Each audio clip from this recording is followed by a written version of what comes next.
What up? This is your boy Doughboy and Kev on stage, and we have a very special guest today by the name of Spoken Reasons. Spoken Reasons. Big Spoke Draco. Big Spoke Draco. And we're going to start it off today with Going to the Right with another edition of Righteous and Ratchet. And we got Spoken Reasons. And he's going to talk to us about his life and his videos and all the things that he does. FCHW. What up? This is your boy Doughboy. And like we said, this is another episode of Righteous and Ratchet. And we want to let you know, this is a bonus episode. And normally these are only for our Patreon. Shout out to the Right Pack. But since our ads weren't here and we weren't able to do that, this is going to be a bonus that is going to be free. Actually, what happened is our podcast people, we hadn't got the ads yet. Right. So this was going to be our main episode next week. And we have Big Spoke Draco, only for one day in LA. Right. So be lucky. But our Patreon's watching this right now at www.righteousandratchet.com, where you get double the righteous, double the ratchet. Yes. Every week. 2 episodes, 8 episodes a month.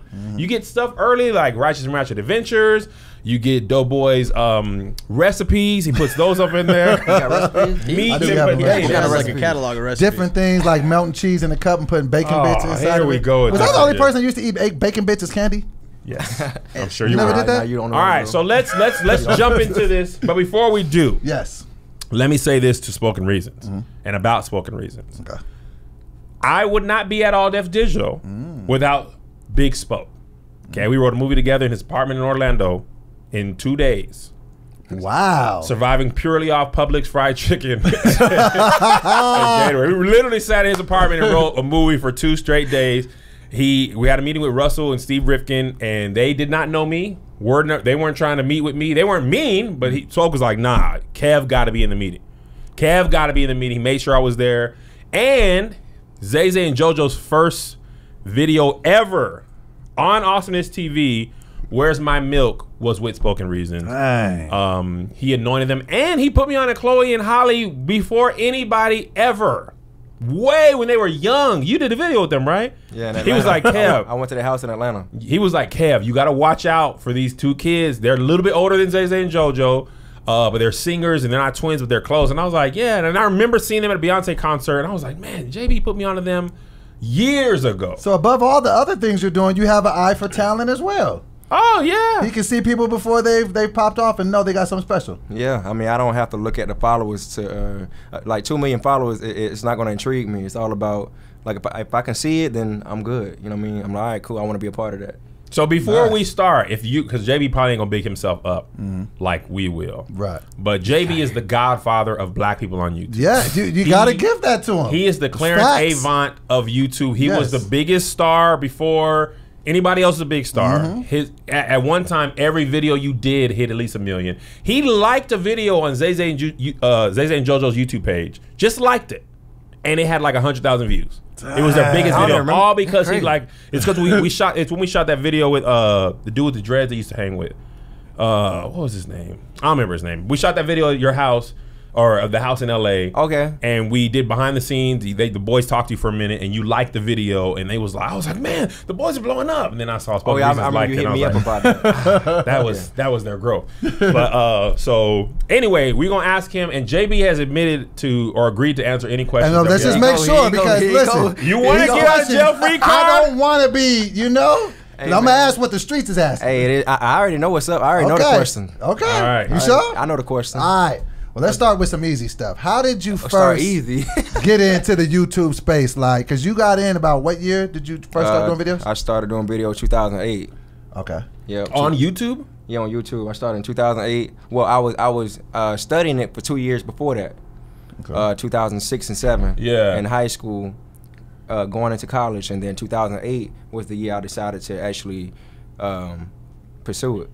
But I didn't really go hard in the paint until 2011. That was the year I broke out. So that was, so this was prior to the YouTube partner program? No, partner program was already out. Partner program was out around like, I think 07, I believe. Okay. But I got familiar with it. Matter of fact, what's so crazy was how I knew what was up.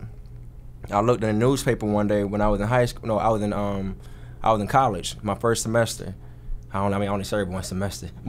Did you say served like it was prison time? All right, man, I did a semester over there. You would have semester. So, I was in college and I read a newspaper and I looked at the stock market, and Google was like #2 at the time, and I said, wait a minute.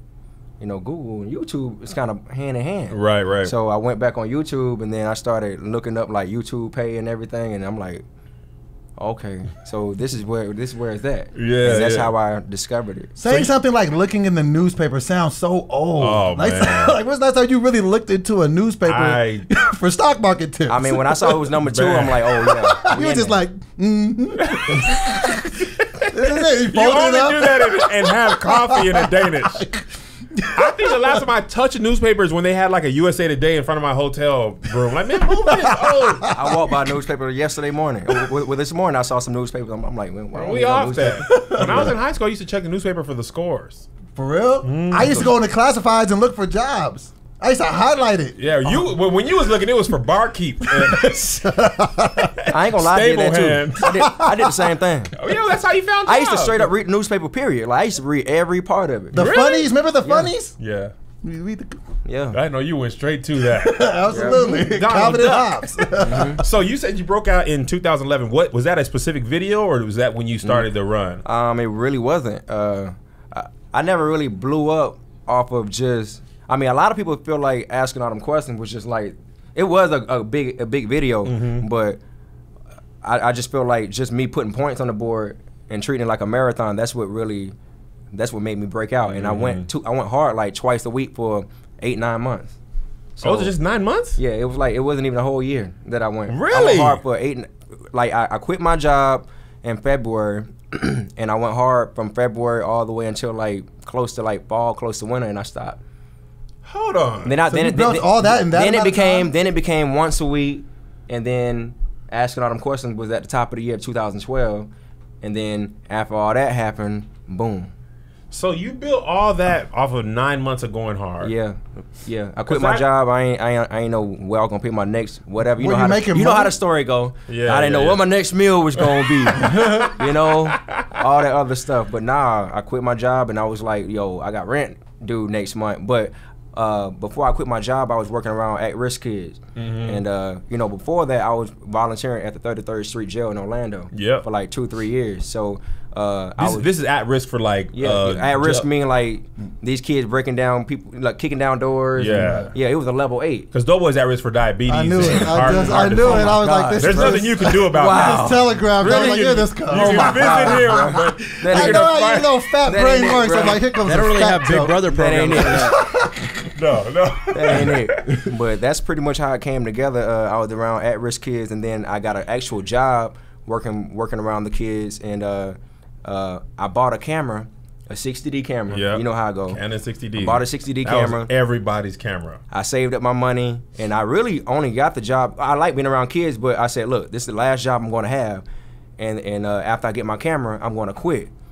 And when I bought the camera, I told my coworkers, like, hey, I got this camera and I'm on YouTube, and they was like, you on YouTube? And at the time, I had a few little thousands, and they was like, oh, that's pretty impressive or whatever. And then, I quit my job, and when I quit my job, it was on. Now you said you quit your job. Like, did you start making money? I got fired. Well, I don't know if I quit. Is walking out fired? Is walking out fired or quitting? That's quitting. All right, well, I walked walking out. you out is fired. No, you walking out on your own volition. Where were you working? And what happened? I was working at something called the Center for Drug-Free Living, and the type of, I ain't gonna say my job title, but the type of job title that I had, we could restrain the kids. Somebody fired on you? Well, when the kids were popping off out of the mouth, and it was one of them days, and yeah, you choked the kid up. And the thing is, you gotta think. I was 22 at the time, 21. So these kids, ain't much older and than I look young already. So you gotta think. Try you. These kids, oh yeah. I mean, I gained a lot of respect. But the thing was, it was a kid that wasn't in my cottage. They had like 4 different cottages. I had cottage 4. It was a kid that came from another cottage, because when the kids get in fights, they transfer in different cottages. So I was already cool with all the other kids, but when he came in, he started popping off out of the mouth, and then, you know, stuff happened. And JB probably looked They so picked me up like I was one of the kids. Like, you in college? No, man, I work here. This is my bag. And then that's what happened. That's what happened. So we started tumbling. We tumbled on the floor. We started going back and forth, and then no punches were thrown. Right. They picked me up like this. I walked out. I asked for my keys. You can't go back as the help if they didn't pick you up. Yeah, exactly. They pick you up too. I asked for my keys. And they gave me my keys, and I was out. That was the last time I had a job. Okay. So what was your first video that you saw, JB? That blew up? Well, just like he said, what the one that I came around to is funny that you say asking all them questions, because I got some questions to ask about asking all them questions. That was the one that kind of got me. Like, that was the one that brought me in. So was that your first real big one? That you would say? Because I had a lot of them, man. I had rants. I had Soulja Boy, best song ever. I had the stuff with Jasmine Brown, Disrespectful Girlfriend. Oh snap! You know that was that. Did you have Window Seat before that? I had Window Seat in 2010. So this Window Seat is the first video I saw. Worldstar started posting me back in 2009. Matter of fact, my first real big video that blew up was Trey Songz Invented Sex. Parody. Okay. Parody. Like that was one of the first ones that kind of like got me out there. Yeah. Because Trey Songz put it out there. Oh really? I ran into Trey a couple times, and he was like, "Yo, I like that. You funny." He tweeted me out quite a few times. Oh snap! Yeah. Well, that's the question I want to ask. I know a lot of people feel the same way. They want to know about this too. You and Emmanuel Hudson did that song, the asking all them questions. That was the person that was on that song. Well, he did the song. Right. He was in Atlanta. I hit him up. You know, got in contact with his family or whatever. You know, chopped it up. I flew him to Orlando. I put him in the studio the next day. I put him in the Marriott. Yeah. Okay. You know what I'm saying? And we did the video the next day on a one take. We shot that video from like, I don't know, it was from like 12 to 5 o'clock. We shot it like that a whole quick. one. It was a whole one take with the camera and the dashboard. Mm-hmm. And the last take was the best, was the one that made the cut. Oh, snap. And I edited the video, whatever, but I wasn't a part of the song. I was a part of the song, but so he did the song. Because I guess what a lot of people want to know is, how come you guys, since that song was such a big success, how come you guys never collaborated more after that? Because I know as a fan, I wanted to see more stuff. I'm like, oh, these two dudes is fire, but I never seen you guys collab again. I mean, I mean, every time when I collab with people, I mean, sometimes it's almost like a job. It's like, I mean, I wouldn't say, you know, it's like a job. I'm not going to always call on you and stuff like that. Of course, you run into your indifferences and stuff like that, but I mean, that's just a part of life. Okay. So that's it. Well, another urban legend that I wanted to ask, this is something that I've heard about in the streets. Now, I have no way to confirm this, so I'm just going to ask you straight up. Let's go. Urban legend on the streets is that when you got that song with Emmanuel Hudson, and you put it out, that he wasn't compensated at all. Okay. And for that, and for his time and his trouble, and then it blew up, and he was just never given anything from that. Is there any truth to that? No, that's not true, because the song is registered on BMI. Okay. And he owns the majority of the song. Okay. I only own like 20% of that song.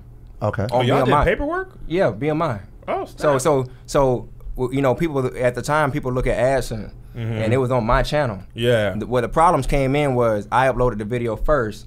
To your channel. On my channel. And so whatever money came from that, from millions of views, he didn't see any of that. Nah, because that's, I mean, your platform. It was all new. It was new at the time. Like, we just not doing this. Like, I've never flown nobody to me, and it was just all new. So that taught me a lot of lessons, because that's when I started doing paperwork. Okay. So I didn't do no paperwork before that, and after that, you know, that's just what it was. So I can understand how he felt some type of way. We talked about it at Wildin' Out back in May. Okay. We had a chance to talk about it. So you guys actually spoke. Okay. Matter of fact, I went to Wildin' Out and hashed out all the stuff. I went, you know, y'all know. That's another thing we're going to get. We're going to get to that too. Oh, we're going to talk about that as well. Now, okay, so I want to say something. So about that, because I think now that kind of industry standard of collaborations is pretty much, if it's on your channel, because the thing about AdSense that's hard is, especially at this time, YouTube didn't separate what video made which money. Yeah. Like now it does. It could tell you what, you know,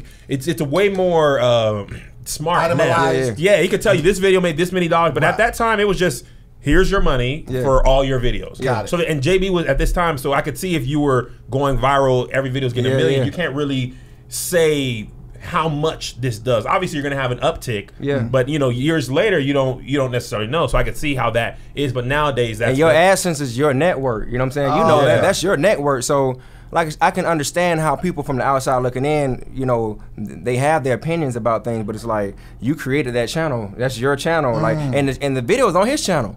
Okay. So is it? Man, it's 50-something million on mine and 30-something million on his. Okay, so then I didn't know that. Yeah. I wasn't the only one that and he owns the majority of that song. So he makes money. This is facts. He knows this. Yeah. It's on register on BMI, broadcast music, whatever that thing. Body mass index for you, or whatever. The music thing. Yeah, that's where you register. Like, but he owns the majority of it. My producer owns the second. The producer owns the second most. The second most percentage, and I own the least. Like so you're the smallest. Yeah, I get the smaller because I wasn't in the gym.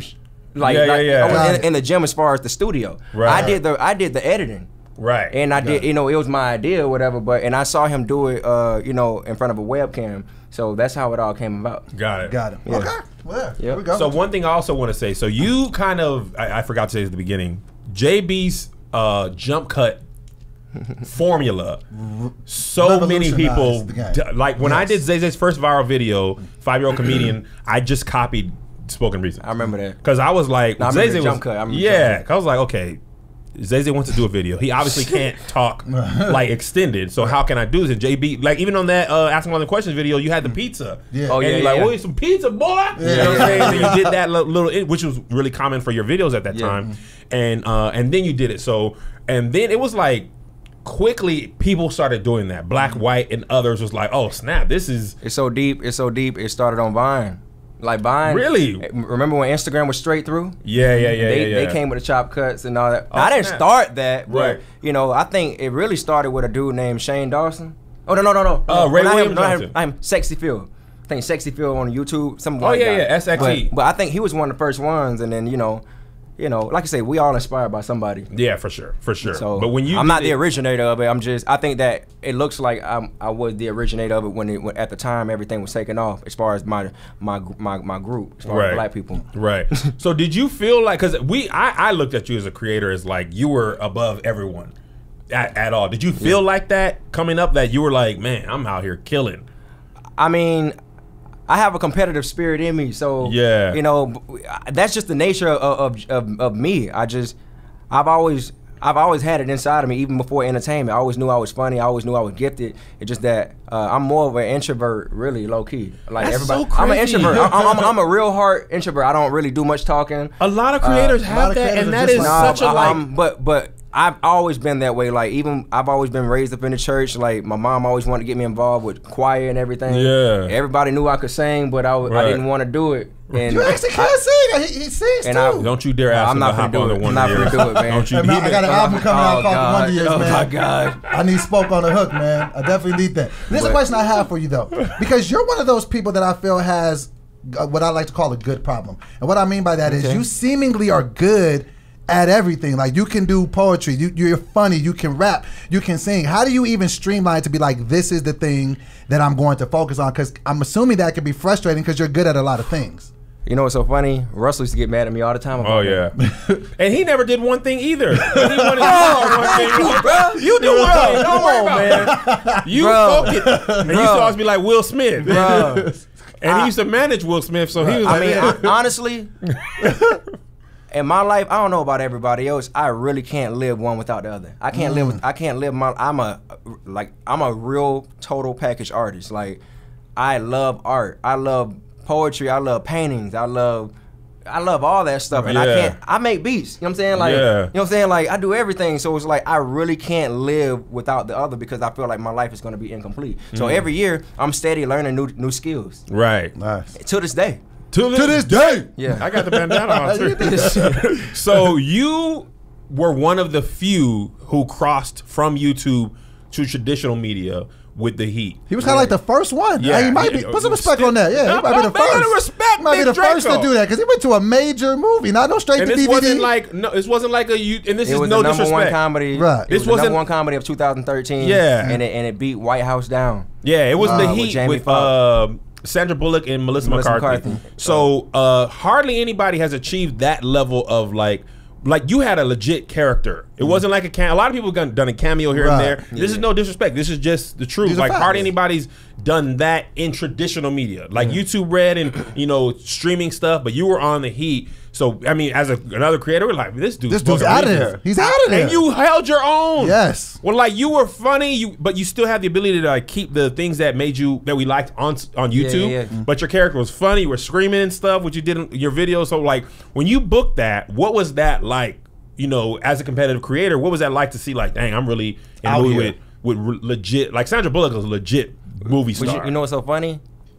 I'm one of those type. I don't even watch TV or movies like that. So you didn't know? I knew who Sandra Bullock was. Oh, okay.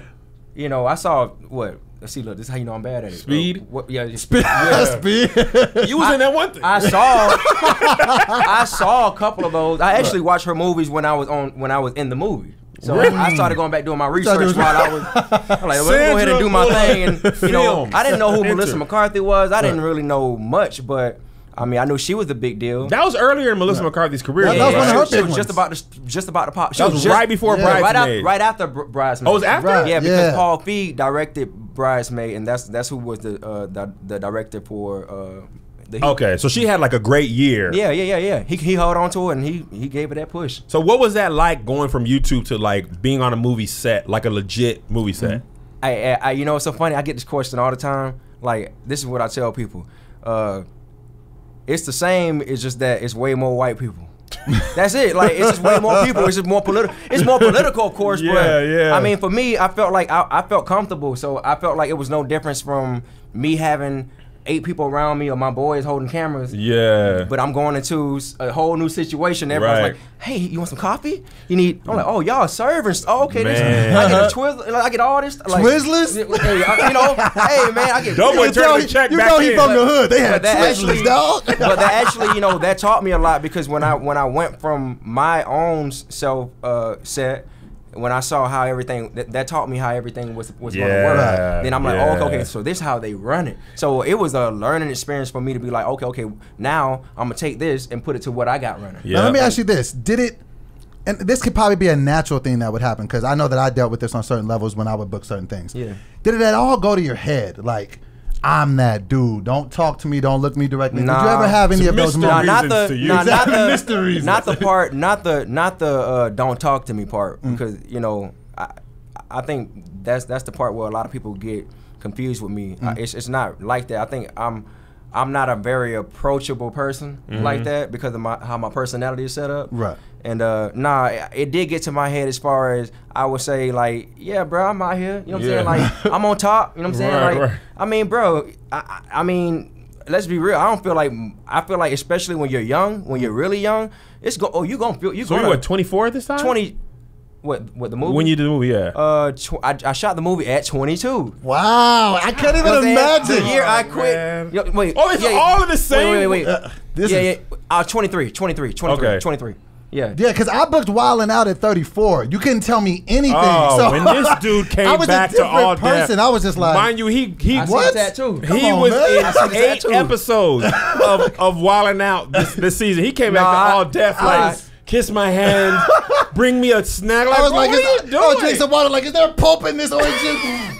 He had red hair, a red beard. Nah, I like you on Wild 'N Out. Thank you, I appreciate that. But so did it ever get so it never got to the point to you where it was like too much, like you started smelling yourself? Because I'm gonna tell you a true story about you and my perception of you. First time, and this is my thing. No matter what people say about people, I'm always a one-on-one type of person. However you treat me is, and you've always been super nice to me. Every time I met you, you always been saying things. But there's two times that I met you that I've seen you that I noticed something distinct. First time I met you, I think it was before all of this stuff had popped, but it was when you were kind of like on your rise.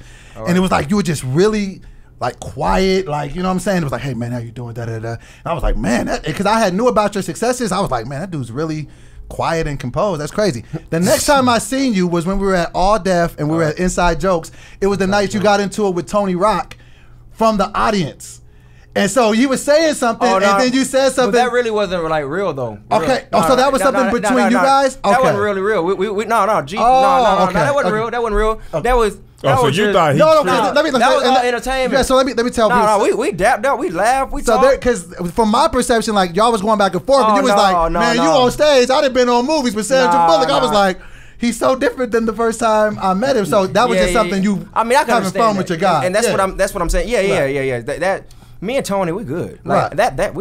I've never had no problem with Tony. Well, no, I think because the biggest thing from my perception, I just felt like, I still didn't even think negative of you. I was just like, he's feeling himself a little bit right now. Oh yeah, most definitely. I seen that. So most definitely. I would have been saying it for real. It was so funny. He was like, I'd have been in the movie though. You on that stage? And it was so funny. I don't really know how it popped off. I don't really know how it popped off, but it came out. So right. So it was all good. Okay. So when you did that movie, do you have an agent prior to that?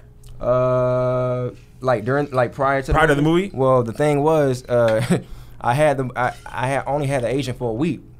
Really? And then I booked the movie. Like I met Brian Robbins. Yeah. With Steve. Yeah. And then after I left Brian Robbins and Steve, I went back home to Orlando, and I just got an email. And they were like, it said something about Sandra Bullock. All I saw was Sandra Bullock. That's that girl from that one thing. Exactly. So I did it, and I said, all right, cool. I'm gonna fly me and my peoples out, and I'm gonna pay like $1,000 for. I picked like $1,000 for 2 tickets overnight, and they told me to put myself on tape, and I was like, nah, I want to fly out there and do it. So I paid like $1,100 for 2 tickets, got my own little place to stay, whatever. Paige Kennedy was my acting coach. Paige, shout out to Paige. Shout out Paige. He can rap. I got stories for days. Paige can rap too. Kennedy was your acting coach? Kennedy was the reason why I'm in that. Yes. Paige Kennedy was the reason why I got in that movie. He sat there with me for 2 days straight, no pay. He said, look, I just want to see you get in. And I was nervous about it. Paige is a really good guy. No, he really is. No, he's an extremely good guy. And he books too. He be in his looks don't look like it, but he's a great guy. And he can rap. Yeah, really good rapper. Yeah, that's all Doughboy needs. Nah. Can he rap? He was my acting coach, and he sat with me for 2 days, 2 or 3 days, and he said, "Look, I'm gonna sit with you until you get it." And he sat me down on his couch, started showing me all his old gigs and stuff. Started showing me like, "Yo, this is how you need to be." And I was rusty, like I ain't right. Because I was, it was one thing to be a comedian, but it's another thing when you actually get in that script and you gotta actually, fall in line with this script. Yep. And then he just taught me so much in that little bit of time, and I went in. I signed my little name on the thing. I saw the dude name who played SpongeBob, who played Patrick on SpongeBob. He auditioned for something. I don't know. How you the sign-in sheet. So I sat down, and my homie was praying. He was sitting there like this. I went in the room, put my foot up on the little chair, just started going ham, and everybody started laughing. And right then, I felt like, you got it. I got this. You have to understand. They was dying. They were turning red in the it. room. I'm like, dang, this is for real. And that's how it happened. You have to understand how much of an anomaly you are. That never happens. Like, you never hear those stories about that happening with people. Like, you were with the agent for less than a week and you book a film? We with UTA less than a week. And where was this at in the relationship to a time where you were up for the role of Star Wars? Because you were up for Star Wars too, right? It came down between me and not the actual guy, the black guy. John Boyega? Yeah, not him, but it was somebody else. But it was a very significant role. But I was out there for like 3 days or whatever, and That's crazy. You really weren't feeling yourself when you auditioned for Star Wars? I was actually in the room with J.J. Abrams. That's Matter crazy. Matter of fact, let me tell you how it all started. You ever seen the Star Wars office? No. What? No. How did we get in there? No. We're not smoking. All right, check it out. I don't know where it's at, but like it's literally like a metal building. Like you can't even tell it's Star Wars. Like, it just looked like a regular, I don't know. It's just metal. Yeah. And then I knocked on the door. It made that space sound? It was. It was toys all across. Yeah. Like flying in the air. Tyler the Creator was there. I met Tyler the Creator? Yeah, he was in there chilling. What was he doing in Star Wars? Just chilling. Like, no. I'm telling you, like, Star Wars is the real, like, it's the real thing. Like, people in there dressed up. Like, people in the front desk. But when they that was a different audition because I've never been in an audition like that. So when I went there, my agent told me, look, man, you're gonna go up in there, you're gonna get the script. We can't email you the script because it's Star Wars. I'm like, y'all can't even email me the script. So I went up in there, paper? And honestly, I didn't even want to go. You know me. I just. Why wouldn't you want to go to audition for Star Wars, JB? Look, man. Sometimes whose man's are you? But I went though. You hit him. But I went though. But I went though. Look, Melissa came out for that. I think that was during the time. Look, I know it's Star Wars. All right. I know it's Star Wars. What is this? Game of Thrones audition?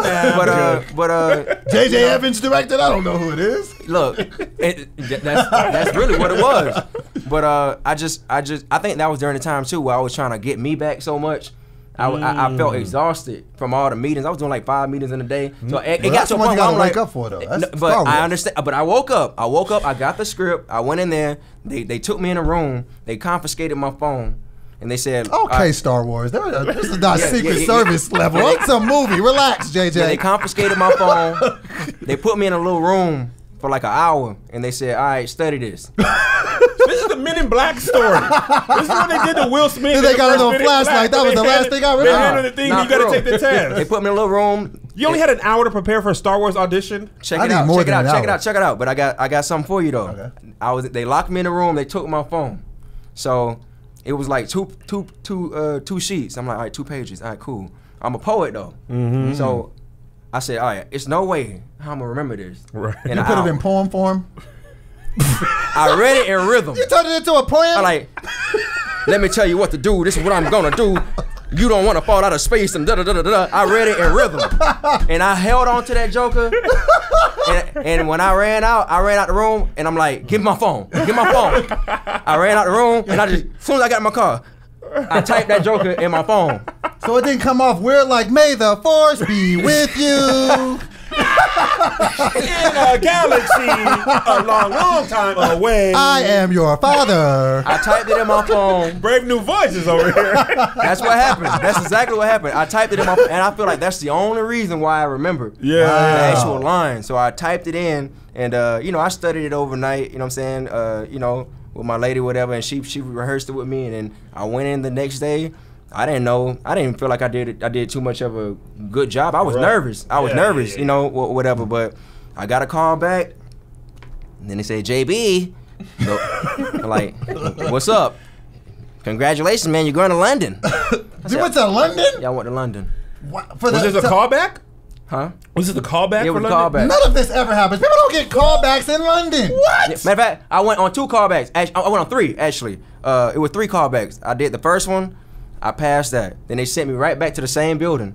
Yeah. And I had to go back and audition again, or whatever, because I auditioned twice in that Star Wars building. The metal place. Then I went back again. I'm like, all right, after 2 callbacks, you're like, all right, I don't know if I'm gonna get this. Yeah. So I got another phone call. I'm like, dang. That's when I got the phone call saying you're going to London. Well, did they at least cover? Did they cover that flight? Yeah. Come on, man. Why did you have to go to London to audition though? Because that's where they was doing all their little exclusive stuff. It was pre-production. Oh, it was real. Oh, so you were there. You were very close to booking that. Oh yeah, I was like, I was one of the 2. It was only 2 of us left. Dang. 2 of us left. Completely. I ain't gonna lie, I cried when I went to London. I bust out crying. Men be crying. Kevin cried when they ran out of the chicken sandwich at Popeyes. He went back. He cried. I was like, it's okay. You're just sad. Nah, but he feels his feelings as well. I was just happy. I was like, man, y'all sold out. It's been going through a lot. I feel like this chicken sandwich didn't judge me. Mind your business is what you do. I told you that in confidence. So was that your first time going to London? Yeah, and I had a meet and greet that next day, and like almost 100 fans showed up, and it was I was only there for like less than 24 hours. That's crazy. And I got on my YouTube. I'm like, yo, man, y'all come on out here, meet me at the Johnny Cupcake store. Yeah, I remember that. But I was real cool. I'm still cool with Johnny. Yeah, I looked up the prices of those. He has like. You really wanted a cupcake? You didn't care nothing about him being in London. Johnny Cupcake. It's clothing. Like, Johnny Cupcake. He has a Johnny, store. how much for a dozen sprinkled red velvet? It's a clothing store. He has a store in Boston. He has a store in LA, and he has a store in London. Okay. And I hit up Johnny. I'm like, yo, can I use your store to do a meet and greet? Mm-hmm. And like 100 people showed up. They were beating up. It was crazy. They showed up. And like, Yeah, London was cool though. So, it was cold, but it was cool. So That's all crazy, these things have been going on in escalators. So you got videos going viral. You got auditioning for movies, getting the heat, getting Star Wars auditions. When does it at some point start to come down and the tapering comes off from this ascension that you have been having? Me just saying no to roles. You said no to roles? JB, what is wrong with? Bro, I said no to Grow House. I said no to a lot of stuff, and I don't even want to use. I don't even want to go there. I said no to a lot of stuff. Why are you out here saying no? JB, you say yes. Yeah, I said no. I've actually had promised roles like, yo, you need to do this, and that's why a lot of people got frustrated with me. Why'd you say no? Were you just not feeling it? It's just. I want to do me so bad. Yeah. I didn't feel like me. So you said that a couple times. What was it about Hollywood that made you feel like you were losing yourself? More so of me not being around enough people that love me. You know what I'm saying? I get that. Yeah, so I wasn't around enough people that actually really love me. Because this business will give you what you want. It'll drain you. Yeah. It can drain you. It can drain you in. I'm a Florida boy, so you know that's like country island. Yeah, like, yeah. You know, so it was a big transition for me to leave that, and like I said, when I moved to LA, it wasn't even. It wasn't like I did the movie and I'm saying I'm going straight to LA. Like my manager Steve was like, you need to go to LA. Yeah, I'm like, I don't want to go to LA. So you didn't have no plan to come here? I was building a house and everything. I had a whole house getting built in Fort Lauderdale. Really? Yes. And you was making good YouTube money, because for people at home that don't know, like, explain what good YouTube money can look like. If it's not too personal of a question, I mean, like, what is good YouTube money? But what is good money to people? Period. What is good money? What is the? I made $30,000 at Bank of America, and the most I've seen. The most I've seen in a month was 60. K? Yeah. Okay. I'm all right, gonna guys, go. I'm leaving. I officially officially quit Righteous and Ratchet to go start my YouTube page. Now that wasn't every month. That wasn't every month. In the one month? The most I've seen in 1 month was 60. One month. Your $60,000 bank account changed by $60,000 from YouTube. Yeah. In 2013, 14, 12. $60,000 in a random February. Yep. And all that. That's 2 years at bank. So you made what it took me 2 years in 1 month. When that was tax free, was that straight 60K? I mean, no, you pay your tax later. Yeah, I pay your taxes. Right. But right then you got the 60. I got that 60 right off rip. Wow. Did you waste any of that? I know you had to. Yeah. Okay, because Kevin be wasting money, designer bras. I did, but I feel like my problems wasn't more so like, it wasn't like me buying. It wasn't like, okay, he's spending it on, because I don't wear jewelry like that. Yeah. I don't. Yeah, I be putting I have my BMWs or whatever, like that's cool, you know, whatever, like, but I'm not a really flashy person. I'm more so like, I put my money into a team. I put money into my production. Like, it really went towards my production, and you know, you have editors, camera people, repaying actors as well. Anything, yeah. That's when all the relationship games and everything started coming into play. Like all my money, all that money went towards my work. Like it didn't go. So you didn't even waste it. I didn't. Right. Yeah, that's why I can't really sit here and say. Yeah, you were just investing in your own. You still wrote it off, and then just life hits. You know what I'm saying? Like, you know, yeah. I want to go back to before we go to the money thing in the fall. That thing you said about feeling unloved, like what was that? Because I tell people all the time, if I didn't have my wife and my kids, you'll be lost out here. It's a mind warp. Oh, and that's why I give you a lot of props for actually, like, I know why you're still here. It is so grounding to be around, at least no matter what I did. Yeah. Like, cause I did, like, I've been doing a lot of meetings too. And like it's a like a you put a version of yourself out there. It's a chess game. Man, look, man. Yes. It's like I didn't feel like myself. Like I didn't feel like myself, and I was feeling like, I don't know, man. I was feeling demonic on the inside. Like not Did the Illuminati come hit you? Nah, man. I mean, they get a Star Wars I don't know, man.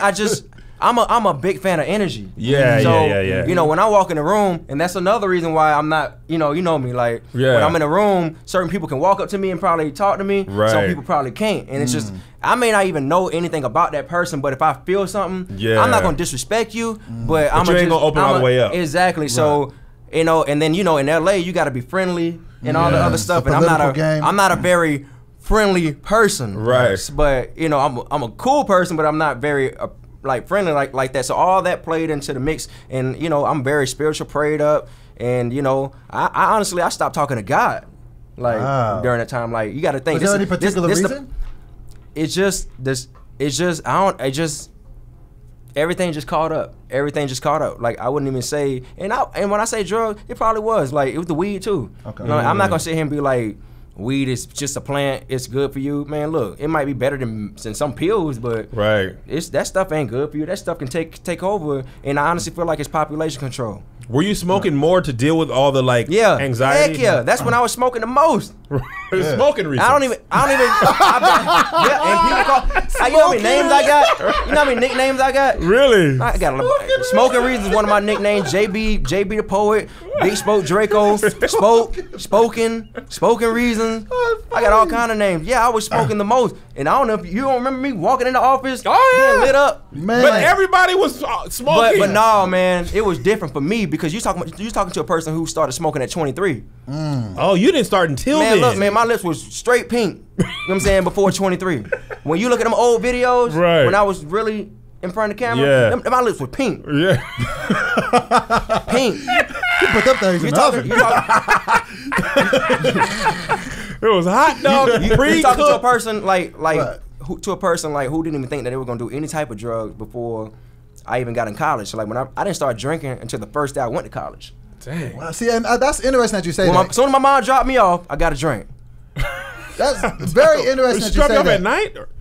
Nah, she dropped me off in the morning. You're drinking in the morning? She dropped me off in the morning. We got something to eat. Get a breakfast burrito and a gin and tonic? She left, and then I went to a college party that night. But it's interesting that you say that because I myself have had some addiction issues. And so with everything that I was dealing with as far as why I started to abuse alcohol, once I got to LA, it was dealing with kind of trying to maneuver in LA and the pitfalls that come with that. I found myself really, and I hadn't drank before I moved to LA at all. I hadn't drank before I was 30. So do you think the lifestyle is what contributed to the excess at all? Like let me see, lifestyle. What do you mean? Well, I'm just talking about the stress of being in. Yeah, it was more so stress. It wasn't women. It wasn't none of that stuff. It was just I'm trying to find a way out. Like. You know, and alcohol was it too. Like I had a problem with all that. You know, I still have my up and downhill battles with that. No, I had definitely a documented issue. I had to go to rehab 2 times for it because I would really get emotional and try to drown it out with the drinking. I don't know if that's something that you've ever. I've never been through that part. But that's what it kind of was a climb for me. So it started off with just because LA is like a real social place and everybody kind of drinks and hangs out. And I was like, cool. But then I was like, no, I want to do this at home and cry. I drink more so when at it got home. to that, so you do drink at home? No, I'm more of a home drinker than a social drinker. Right. So that's the thing. What I'm saying though, that it can be dangerous, and I don't know whatever your level of it may be, but that's what I was going to ask you. What is your definition of alcoholic? It's all kind of levels. I think it changes for everybody, and I don't think it's a way to put it as a blanket statement. But the type of alcoholic that I am, I wanted to do it alone. I didn't want anybody to see me. It was like a very solitude type of thing, and most other addicts that I've spoken with say the same thing. Like it's a real shameful thing. So it wasn't like I was out. I mean, don't get me wrong. I would drink at the parties too. I think when I first met you, I was like, "Hey man, let's go get a drink." That was just my first thing. time you ever met me. First time he met. I met you before that. Yeah, right. But he shook my hand. He was like, "Yo, what's up, Spoke? Let me get your number. Let's go ahead and go get some drink." Drink. We never got them drinks, but you know it's all good. But then, what it turned into is I'm doing this at home, and I'm thinking about things from my past, and I'm thinking about all the stress. I'm broke. I'm overweight. I'm not making it. So now, do you think it may be it's a coping mechanism? Absolutely, what coping it is. Mechanism. So, and that's why I think if you do, because I ain't gonna lie, I did see one of your, I seen one of your lives. I follow you. I've always been a fan. I think I seen one of your lives. I think you were, drinking on there, or you had just got through drinking. And I was watching, and the thing is, I started to see myself in some of it, and I was just like, next time I see Spoke, I'll have a conversation. Because I know how it is too. If you're dealing with something, you don't want people kind of jumping in yourself. I was like, next time I see my brother, I'm gonna have a conversation because I just seen myself in you. So is that something that you feel that to this day that you kind of struggle with? Does it make you? I still struggle with it a little bit. You know what I mean? I ain't gonna sit here and lie. You know what I'm saying? Like, I still drink. You know what I mean? I don't go as hard as I used to, but I do have my moments where. Have you ever tried to stop and you felt like you couldn't? Yeah. Okay. Yeah. I definitely feel like, bro. Like, man, look, man, drugs don't give a damn about you. Oh no. Like you can like drugs ain't got no sympathy for you. When it catch up, it catch up. Right. But it's like, most definitely. I tried to stop a bunch of times, and Do you think it's residual from your time in Hollywood, or you think it's something else? Just what? Like drugs and alcohol. I would say that I would say the career the business side of things is where the stressful side of it. That's what kind of got me on it more. So I was already doing it before. Yeah. Not the smoking, right? You know, not the smoking like that, but yeah, that's what. Oh yeah. So let me ask you two things. One, you started in poetry. So did you ever have any dream that you would achieve the heights that you achieved because of YouTube? Yeah. Okay. I already knew. I knew in my mind you were gonna make it somehow. I knew. Okay. So do you think, because I want to take one aside before we go to the next question. Also, in around this time, you were the brand ambassador for ADD. The first video ADD ever posted, I believe, was with you and Russell getting out of a car. And I remember being like, oh my gosh, like this dude. He's the guy. Literally like this is when Russell was like, this is his first video I ever seen him outside of Run's house. You know what I'm saying? So this thing had millions of views. He had just came back. He had quit music and he came into came to LA to the comedy room of internet. Yes, he was gonna buy a cable network. Yeah, but Brian convinced him to get a YouTube channel instead, because networks were giving out money to all the entrepreneurs at the time. So ADD got a grant from YouTube, and you were like the first brand ambassador. Yeah. So they had Dr. Reasons, and I remember I was watching on Comedy Hype. You said that was the first thing that you ever acted in that you didn't write. Yeah. And have any? I mean, you wrote it. You know what I'm saying? Well, I wrote the second season, not the first season. Okay. The first season was like, ADD is like for real here. So you had all that stuff happening at the same time. Was that a part of your feeling like you weren't part of yourself, like acting in something that you didn't really? I mean, obviously they paid you for it, but it's not something that because you were literally writing, directing, producing your own stuff. Yeah. That's the thing. Like that was the first time in my life I felt like, dang, I'm not in control of my image. Like I got people chopping me up and I can't stand behind them. I can't that's what really get to me, man. Like that really bothers me. And like, you know, if I trust someone with my image, I've probably been working with them for a while. Sure. Because they you know, we done built that rapport, that, you know, that communication base. But it's like when somebody get my image, I don't know about everybody else. Some people they're like, hey, chop that up real quick. Oh, that's dope. I'm so much of a creator, and you're a perfectionist. I'm a perfectionist. Were you not happy with the way it came out, or is it just like I didn't edit this? It just wasn't a spoken reasons feel. Right. Like it wasn't, and the fans even said it. The real, like, people overall liked it, but your spoken reason fans. My spoken reasons fans knew something was up then. Really? They were telling me, they're like, look, I like it, but this don't feel like you. Yeah. And I didn't feel like, you know, if it was up to me, I would have stood behind the editors. And they wouldn't let you do that. Nah, they were probably they were editing probably at that time. It was more so like, get your money, you know, do your thing. Yeah. So then that happened. You did Dr. Reasons Part 2. Yeah. When did you feel like, or when did you? Because you took some breaks as well. Yeah. From YouTube overall. I have, but I've never taken no more than 3 months off. Okay. Yeah. I've always pretty much been consistent. Got it. It's just things, you know. Yeah, things happen. So when did the button can get hit. Right. So when did you feel like the views stopped matching the previous success that you had? After I left ADD. Really? Yep. After I got off the MCN, the views, everything got cut off. No way. Yeah. Do you feel like that had a part to do with it? Yep. What do you think happened? I mean, for me, I feel like it was just more so like, I know my power. Like, I know I'm a powerful person. I know I'm a very impactful person. So, I mean, look, you can't sit here and tell me that somebody that came from Florida who just minded his business would, and for Russell Simmons, who was doing music and basically retired, left his situation, and I moved two whole like moguls from their home. Right. I moved Steve Rifkin. He moved himself, but I moved him from Boca. He had quit music. Yep. And Russell Simmons had quit music. And he was in New York. They were chilling. And he was doing the whole global grind thing. Yep. So when I went to LA, and Steve was like, yo, you need to go to LA, because they was already plotting what this thing was going to be. Right. Like Awesomest TV and the ADDs and all that stuff. Yeah. They were plotting ADD before I even got there. Yeah. But I didn't even know that. So yeah, the fact that those two people, I was the person that moved them when I'm just this little dude. Yeah. Right. In my world, that's when I knew it was up. So I felt like, you know, it was power. Like when you got somebody who you know making $60,000, $30,000, $20,000 on their own, and they can do literally everything. They can edit their own stuff. This dude can do poetry, he can do comedy, he can write his own stuff. And it was the time when I was putting out short films, and I was about to really do some movies out here. Right. So it was like, yo, you know, my ass started getting pulled before I got on ADD. How come? You know that? No. Why? They never let me into that part of the. That's the reason why I was on ADD. Really? I want to make. That's when the money started going down. Really? ADD pulled your ass, or YouTube pulled your ass? Nah, I wasn't with ADD, but and that's when you're at. I was making my money. I was in Vegas one day, and I woke up and all my ads were gone. But that was during the time when they was trying to convince me to go to ADD. So, but did they tell you why your ads were gone? ADD didn't have anything to do with it. No, that was no. I'm saying, did YouTube tell you why your ads? No, were because gone? during that time you couldn't really talk to YouTube. No, you couldn't. They were just like they just yanked it. All of them were gone. And that's where you were getting your bread from. Woo. So you can imagine something go from like 20,000 to 1,000 or 3,000. Because you get used to that money. And then on top of that too, I'm paying rent. I moved my girl out. Like I'm paying her bills. I'm paying my team bills. So I had a lot of money still. Right. But so when people say what happened to the money or whatever, I'm still out here taking care of my people. You got payroll. So what did I do? I signed the ADD. And that's what happened. So that sounds like to me, and you can correct me if I'm wrong, the first thing you like, I got to take care of these people, so let me do something that I might not normally have done. I got to do right by mine. Yeah. Wow. Yeah. So did you keep doing your own stuff at the same pace when you first started ADD? No.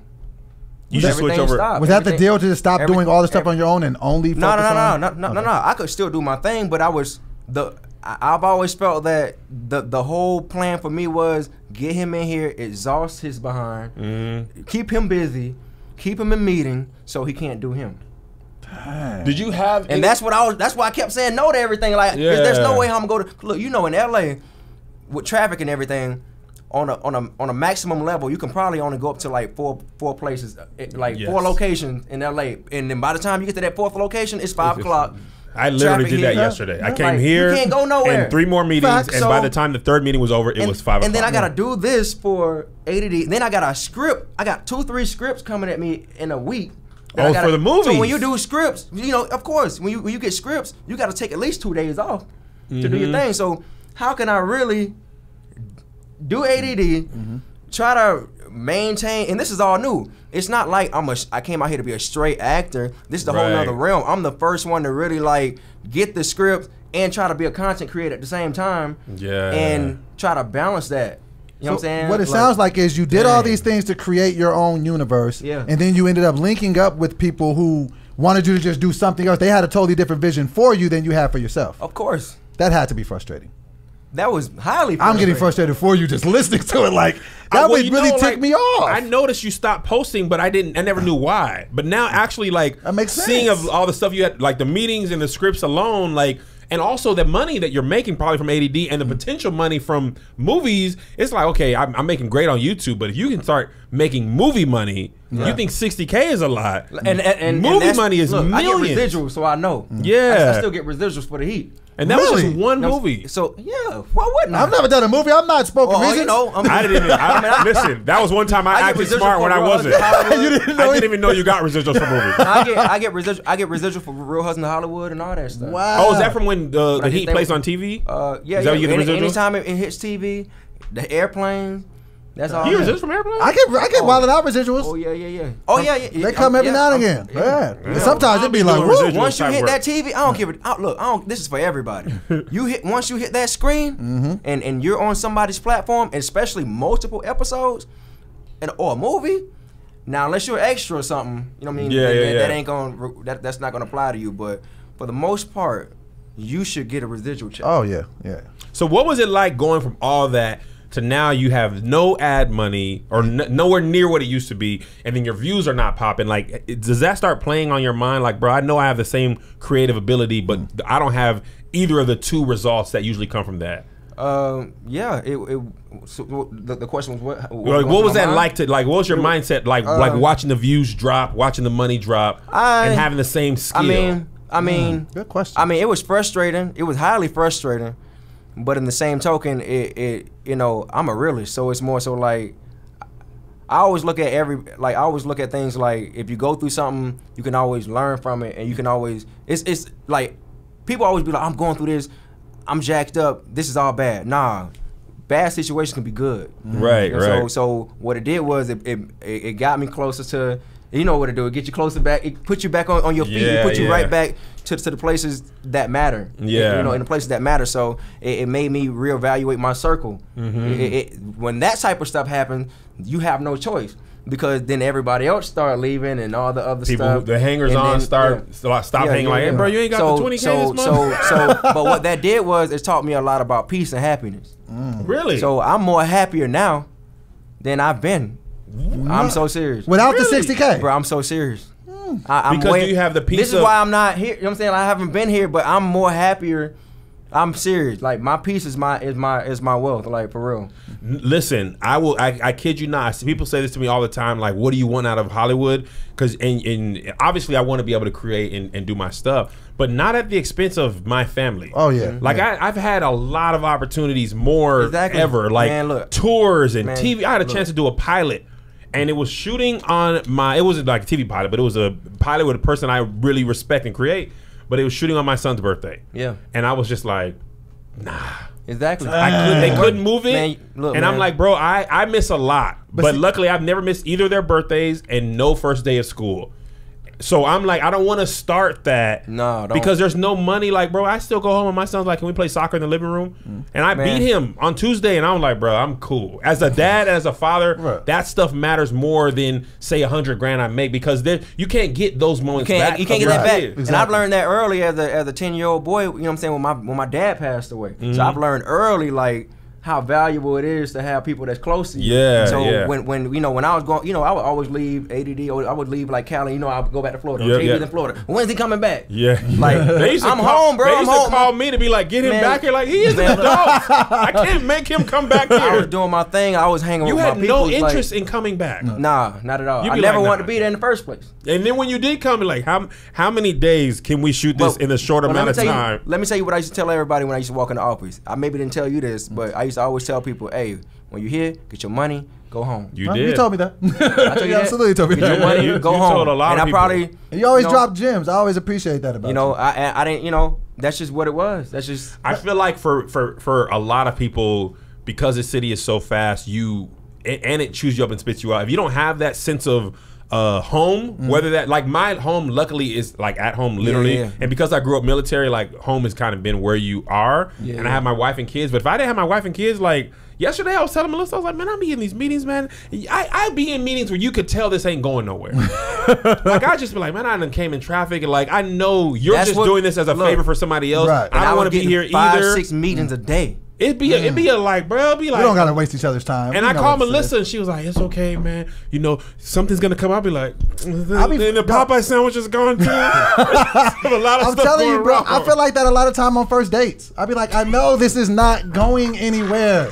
You don't really like me like that. I'm not as into you as you think I am. Nah, I understand. Let's just stop this. I totally get it. So I want to ask you something, because I want to ask him a question. You asked him like 4 in a row. It's my turn. Shut up. You shut up. Let me ask a thing. JB, listen, and then you can ask your question after I say mine. I feel like you took a lot of arrows for internet comedians from old head comedians. They were so upset, and you weren't even trying to do stand-up. Right. You were only calling yourself a comedian in the sense of like a comedic actor. Yeah. Do you feel like you took a lot of undue arrows because you were just making funny videos? Yeah, I did, and like I say, but that's what came with the territory. And what did bother me at first was the fact that, you know, when I started, you know, I don't hate on the rise of people's success. It was just more so I was more so baby jealous of the fact that they didn't go through what I went through as far as the beating that I went through. I'm like, damn, because only because not just the talent. I mean how the elder comedians were reaching back when they saw how valuable the internet was. You know, when I was doing it, they was like, man, F all that. It's all good. But when all the other ones started coming up, they was like, well, you know, I better jump on the train. Now everybody. But then I'm like, dang, like. But you know what the weird thing about that is, I think it almost pitted you against the Instagram guys and the Vine guys inadvertently. It did. Because you were just like, wait, you ain't treating them like you treated me, and that maybe made you lash out. It did, and then also too, like I said, I think I fell into that realm too, because people, they wanted to work with me and stuff, and I didn't want to do no Instagram stuff. I'm like, yo, I want to do some YouTube stuff. And I'm like, you know, and then it was just a bunch of misunderstanding. Right. And that's why, like I say, it's just so much. Because the YouTube come up wasn't as much about collaboration as the Vine and Instagram was. Nah. Like YouTubers built their own. They had to do it on their own. Yeah. And it was him. And it wasn't paying. It wasn't paying for me. It was like, you know. Oh yeah, that's another. I didn't think at the about time. that. Like it was YouTube paid and Instagram and Vine didn't at the very, very beginning. Like when I saw it, you got to think like people were doing 1 minute, so you got to think about somebody who doing 8 minute, 9 minute. He was doing skits. films, and I was doing whole films out here, and then how you gonna try to adjust me to do 1 minute? Like you turned into the old head comedian. First it was 15. First it was 15. Youngins don't know nothing. It was 6 seconds. First it was for Vine. 15 seconds. Yeah. Then I'm like, come on, you can't possibly think I'm gonna try to do something in 15 seconds. Like I got way more to let out, but. You know, the new heads didn't really see it that way. Right. And that's just what you were the youngest old head ever. You're a young old head? You were like in the I call myself young old school. You are. I like because that. you were like in that weird bridge of like, you weren't like the Def Jam comedy, what's the BET show? You weren't Def Jam Comedy Jam. No, not Def. Comic View. I'm gonna sock you. Def Comedy Jam or Comic View. And you weren't. You were after that, but before Vine. Yeah. So you became the only one who was doing this, and they all lashed out at you because you're not doing what they did, which is Def Jam. And I wasn't around. I just simply wasn't around. You know what I mean? I wasn't. And you know me, I'm not in nobody's circles like that. That's a whole nother thing in LA. We were just talking about. I'm not in nobody's circles. I'm chilling. I literally am. I'm in my own world. I'm in my own world. I've never been. I've just never been in nobody else's world. You know, I just really understood you a lot more when you just said that, because that really makes a lot of sense. If you're in your own world doing your own YouTube content, you don't got to check with nobody for nothing ever. And then you take that same person and put him in an environment where you have to collaborate with 30 to 40 different people on one project. And not only that, I get you. And not only that, the consumers are getting their brains are starting to get transformed into the new way. So they're looking at it like, well, bump that. If my favorite YouTuber ain't uploading the way I want to upload, I'm going to stick to this. And they're not even understanding that you're getting programmed for 15 minutes, 15 seconds to a minute.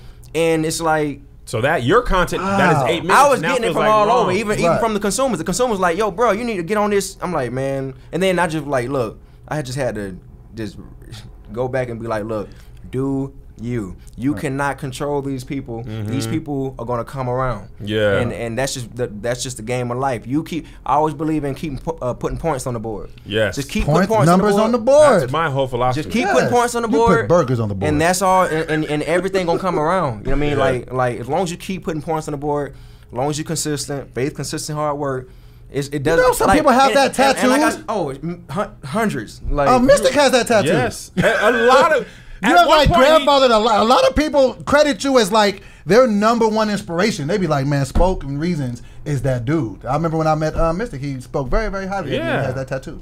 So you definitely have taken a lot of arrows for creators, and we do understand that, and a lot of unjust do hate. And you got into some, could we call them beefs? Could we call them differences with some people? And differences. Differences. Beef is a whole different thing. When a life is on the line. Okay, so we call it chicken or turkey. It's a different type of meat, you know. And I'm from Florida, so we know it's a different lingo. Yeah. So everybody knows I'm the resident Wild 'N Out correspondent because I was on the show for 4 seasons. Hey, Nick.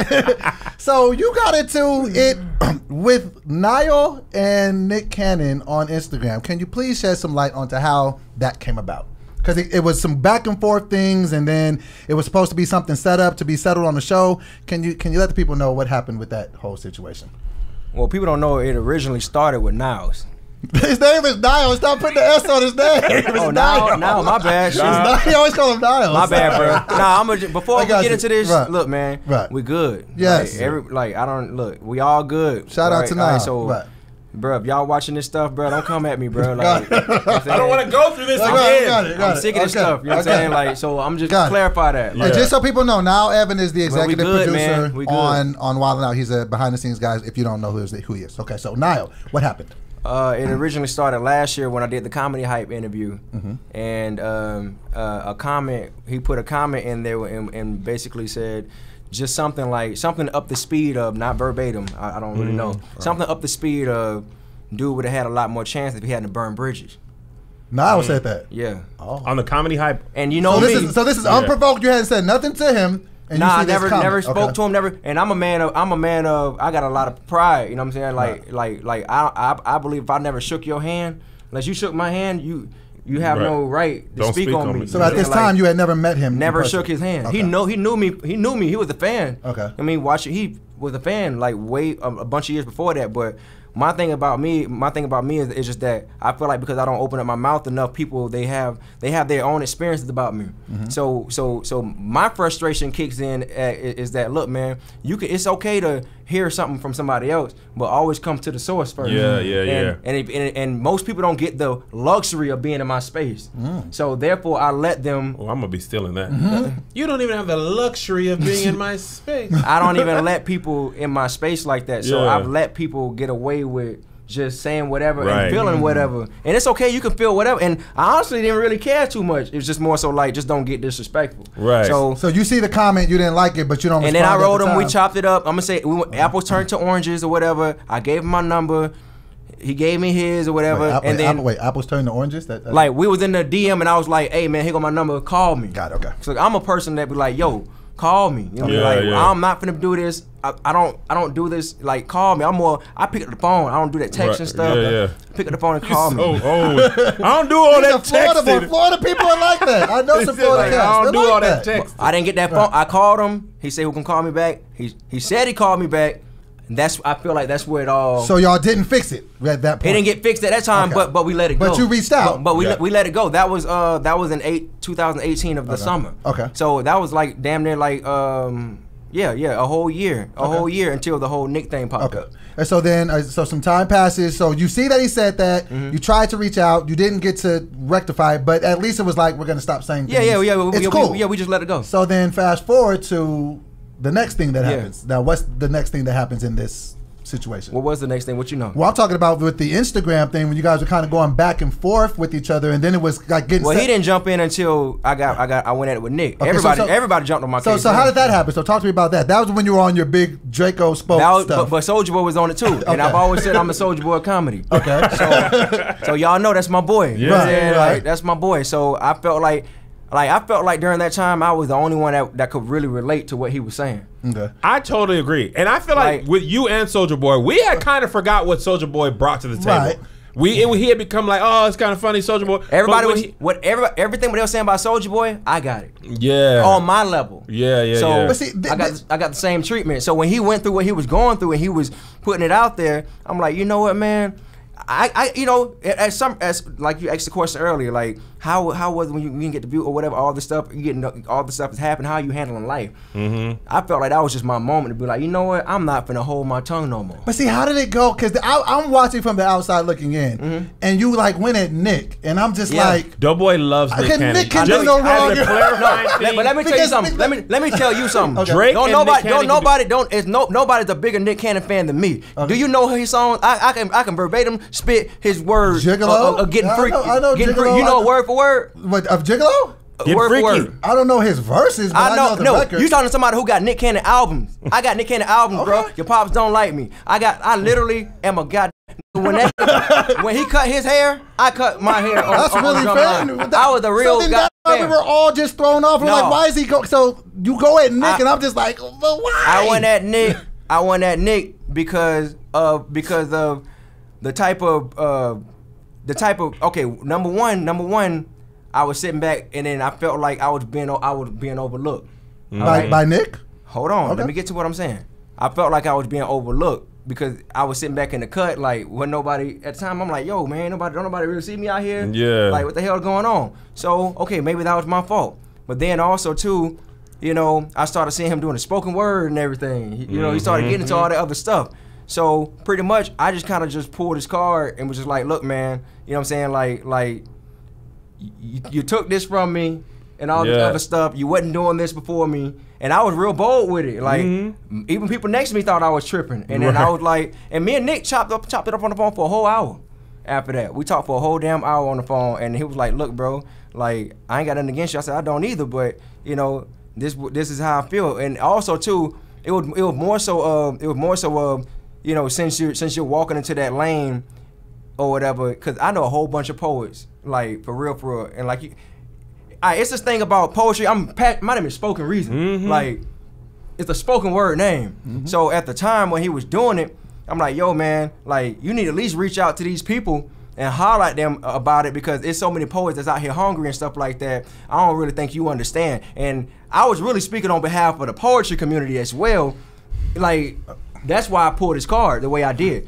It came from a lot of different angles. Okay, I gotta ask you. It came from a lot of different angles. So I'm just trying to understand this. All right. Okay, so no, you're taking it personal. No, I'm not taking it personal at all. I'm just trying to get where he's coming from. All right. So you're saying at a point in your time in your career, you feel like you're getting overlooked for whatever reasons. Yeah. And then you see Nick Cannon doing just spoken word, not. It wasn't just specifically spoken word. It was more so of, bro, you got everybody. You got my fans. I felt like during the time, it's almost like what Now said, like. Your perception of me, like, oh, nobody wants to work with you or whatever, you know. And I felt like I don't know who talking to who.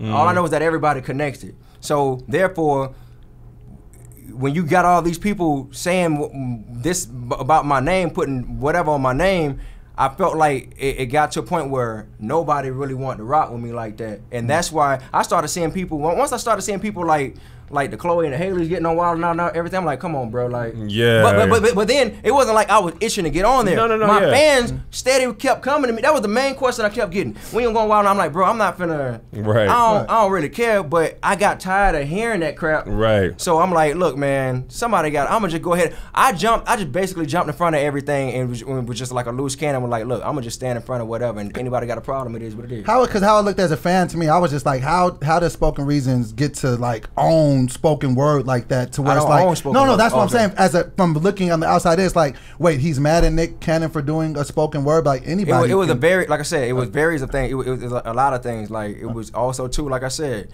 I seen people who I put on, like, you know what I'm saying, working with them, and I, like I said, I didn't go about it the right way. Okay. I didn't go about it the right way, and I can own up to that, but. Hey man, it turned out to be a beautiful situation. He let me on the show and he said, "Look, what you want? What do you want?" So that's what I wanted to ask about, because I wasn't on that season because I'm no longer on the show. But did you guys ever get? Because I guess they settled it like, come on the show, we gonna settle this on the show. Did you actually go on the show and settle it on the show and had it aired yet? It hasn't aired yet, but I settled it more so behind the scene. Okay, so not on the scene. On the scenes, oh yeah, they cook my. They don't be playing. It's a tough. It is what it is. Right. I mean, I wasn't tripping, but my main reason for going there was not for the lights. You went up there to go holler. I went there to try to holler at everybody who I had problems with. Okay. I'm gonna shoot this TV show. What's up, my boy? Because I've been here. Oh, you here too? That's what it was. And like, man, look, man. Life too short for all this crap. And like I said, I just felt like it was just a big misunderstanding with just my story. Right. And because people see it or they hear a thing, like I said, people take things one way and it's like, yo, man, I'm gonna have to holler at you. I'm a type of person, I pull you to the side. Like, I have to pull you to the side. If I don't get that, I'm gonna see you one day. Well, that's dope. I think that's dope. I wish more people could sell their differences, because from what I'm understanding, now you guys are cool. I can't do it over. Yeah. Everybody's cool. So shout out to Nick Cannon Wild Now. So that's a good way to settle any type of issues. Yeah. Shout out to that, man. It turned out to be a beautiful situation, and he let me be one of the first, I guess, people from the internet, from comedy, to be a special guest. Nice. Oh yeah. It's usually reserved for celebrities. Exactly. Oh, so you were a special guest. Like you had your own team. Yeah. Man, you should have called me up. Get me back on the episode, man. Come on, JB. You didn't reach back and you gotta reach back for Doughboy. The back of my thing said Big Spoke Draco. So now here's another thing that happened with you that a lot of people don't understand. Okay. You were probably the first, I think, creator that was a victim of the YouTube algorithm. Ooh. Yeah, most definitely. You had 1 million followers. You were, I think, if you're not the first, you're one of the first black people to ever reach 1 million. And that was like that for a long time. Like Darntainment just hit it. Like Issa didn't hit. There's hardly any people in the comedy space. And then all of a sudden, your views are not going crazy. So were you like, okay, what? That was after ADD. Yeah. So were you tripping like, bro, I'm doing everything the same. Like because you understood the internet, you did parody, you did your window seat parody. Yeah. Everybody was talking about Erykah Badu. Yeah. So you did your window seat parody when you got naked. Did you get really naked in that? Nah. Okay. I mean, I had on like boxers or whatever. Okay, so I was walking on UCF campus. Okay, got it. So you blurred that out. So you knew how the internet worked. You knew the timing of it and all that stuff. So you're doing all that stuff the same way you used to do, and now the algorithm is just like not showing your video to your fans anymore. Like that happens to people a lot more now. I call it hit the button. Yeah. So now people have to go like they think they're not subscribed to you, and they are, but YouTube's just like you're not watching it. I think it's deeper. I think it's deeper. I really feel like, you know, I don't know if this gonna hurt whatever, but I really feel like YouTube is targeting a lot of black content creators. Oh, really? Yeah, I felt like I was one of the first ones because during the time I was blowing up, you couldn't even cuss like that. No, like the censorship, and I really wasn't understanding how I was really blowing up. Right, but then they was letting me get all this money. Right. So I felt like, well, dang, I'm looking at it from a business perspective. He's making us money. Yeah. So they let me fly. Like, because really during that time, people getting their channels deleted. Yeah. I never got my channel deleted. I never got flagged or any type of strikes. Dorm Tammy's first channel got deleted. Yeah. Why? And they were just chilling. They weren't. I don't. And I'm way more edgier. Like I'm way more edgier. Like I have no idea. Like I just looked at it like maybe I'm bringing YouTube a lot of money, so much money to the point that they'll be dumb if they just cut me off. No, that definitely I could see that. I feel like that's the only reason why I got through that little crack. So now what are you like? What is it like to be now where you like open the door for so many creators, open the door for a lot, especially black people, me specifically, but a lot of people, you inspired people all over the place, and you still out here doing your thing on your YouTube channel. I noticed your comments are off on your YouTube channel, just like my YouTube channel. Well, not all, but yeah, for the majority. Did you do that, or did YouTube do that? I did that. Oh, you did that? I did that on purpose. Oh, really? I thought YouTube did, because YouTube did it to me. Why'd you do that? Because people, YouTubers, I mean not YouTubers, but consumers have this thing where they're so entitled, and they're programmed a certain way that when they go on your videos, the first thing they do is go to the comments.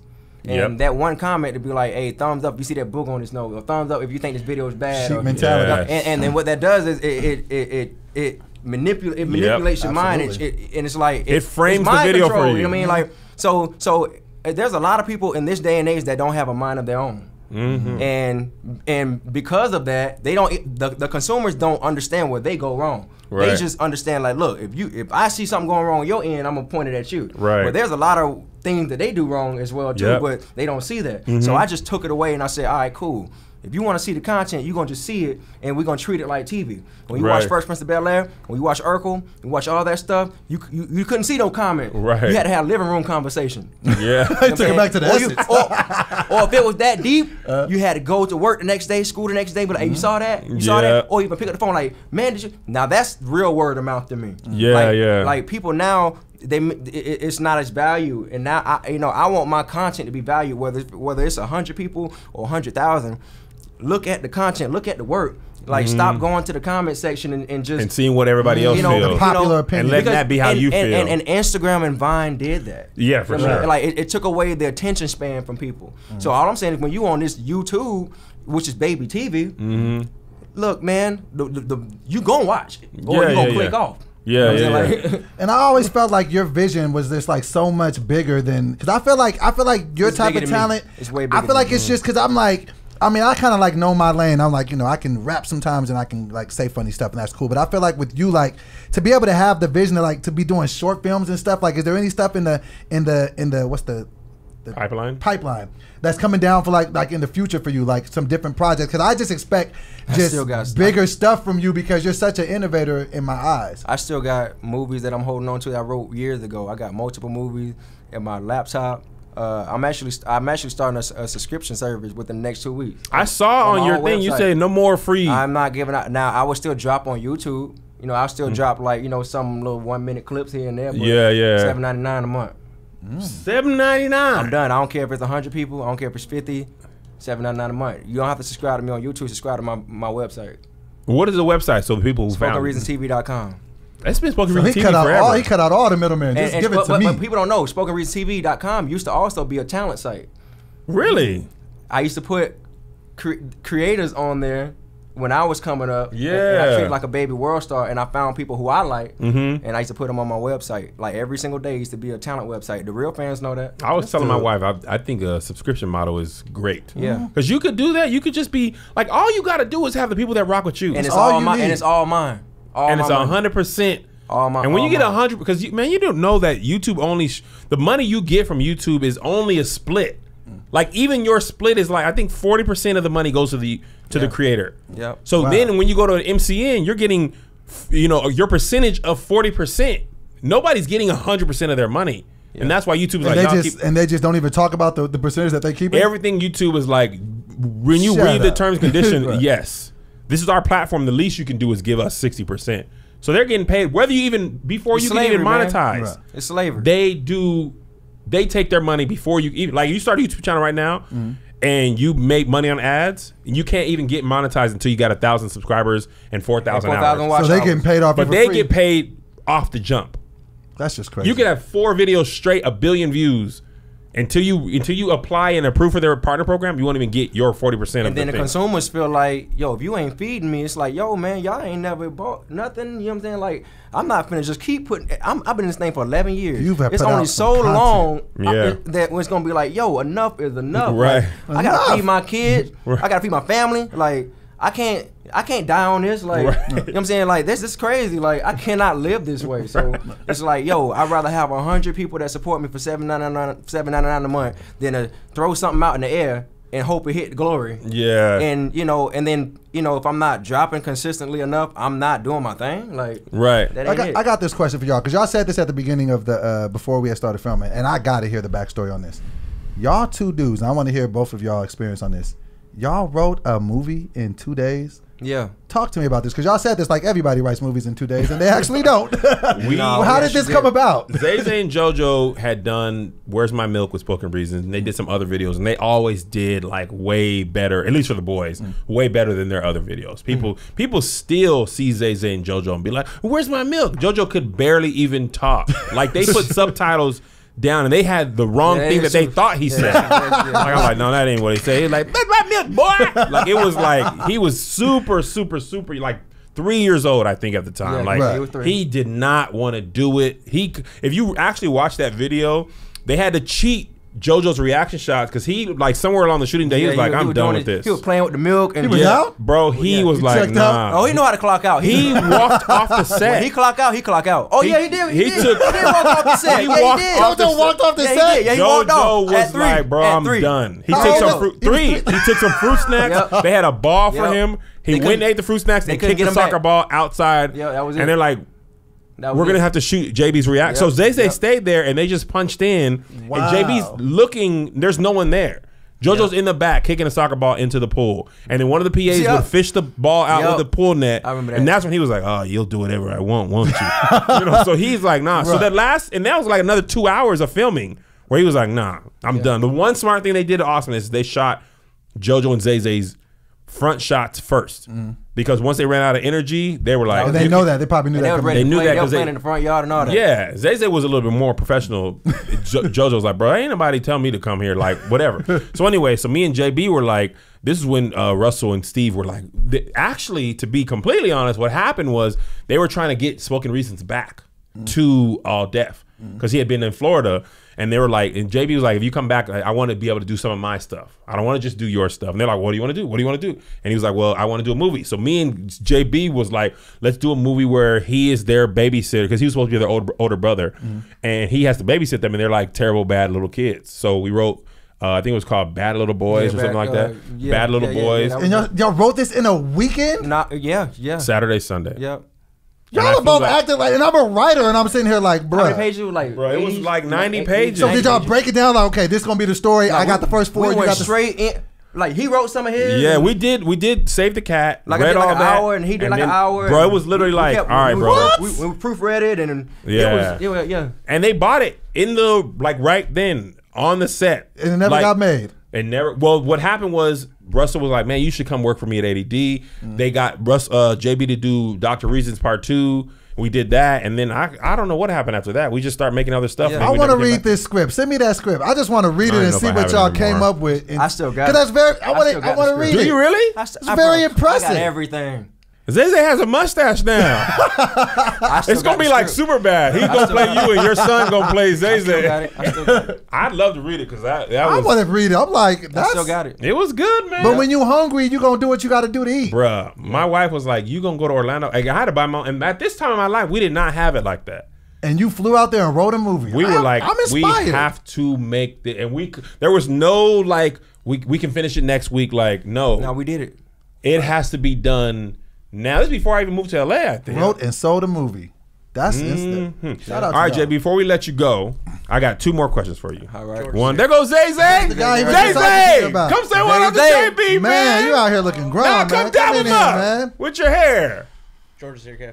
All right. What's up, man? Hello. How you doing? You all right? Yes. Dang, Zay. You think, yeah, I'm Yeah, I'm all right, though. Remember, where's my milk? Yes. You know it's Where's Joe? That's crazy. Joe, come here, what man. up? Say what up to Big Hey. Draco.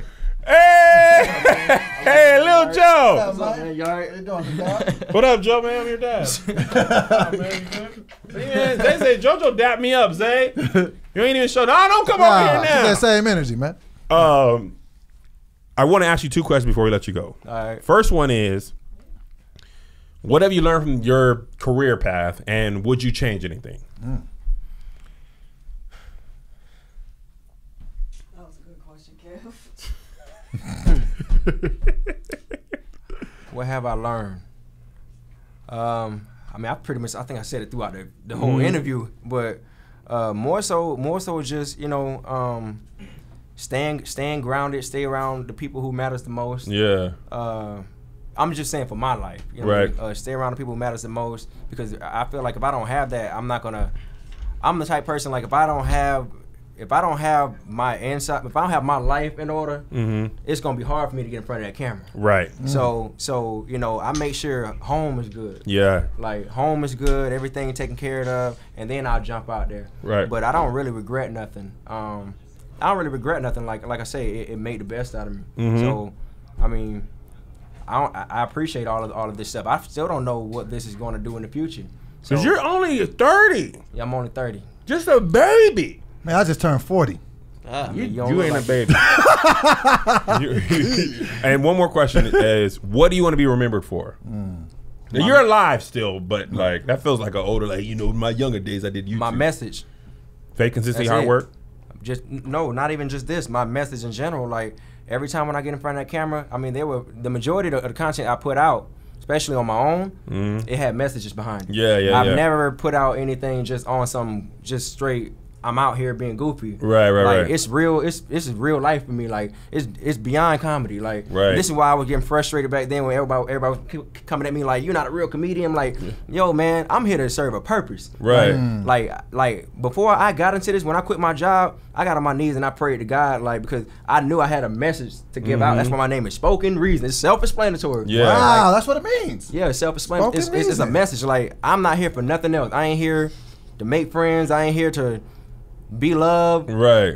Look, I already know what it's gonna be when it's over with. Right. Like, I know how people work. Right. I mean, people. I just know how human existence work. They love you one day, they hate you the next.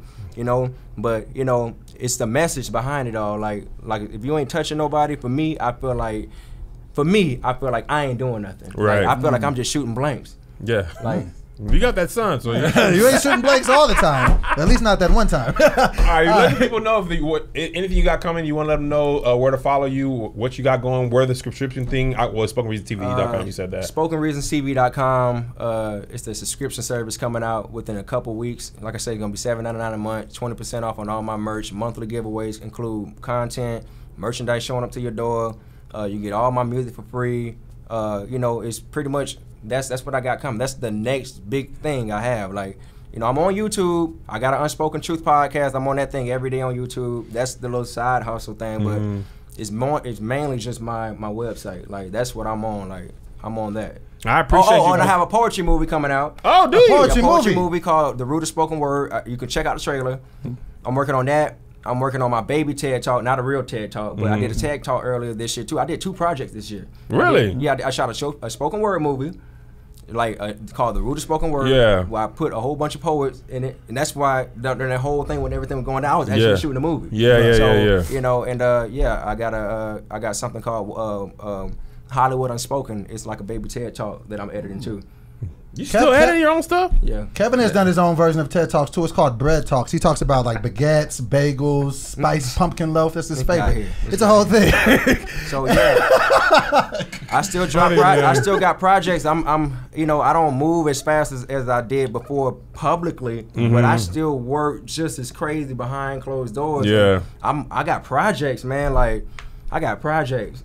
Man, hit me Check up if you him need out. anything, man. I'm around, man. You know what I'm good, saying? man. And though this is one last thing. This is a fan question. Dap me up because I went to it and then my bad, man. The fans, the Right Pack, they know that I'm working on an album called The Wonder Years. They want to know if we can get you to maybe do like a spoken word interlude, hey, man. something to that effect. I'm all in. To send you something? It's all good, my man. Thank y'all for tuning in to the Righteous and Ratchet podcast. Enjoy this free bonus episode. Thank the Right Pack for being kind enough to let you watch it. Yes. We'll see you next week. Goodbye.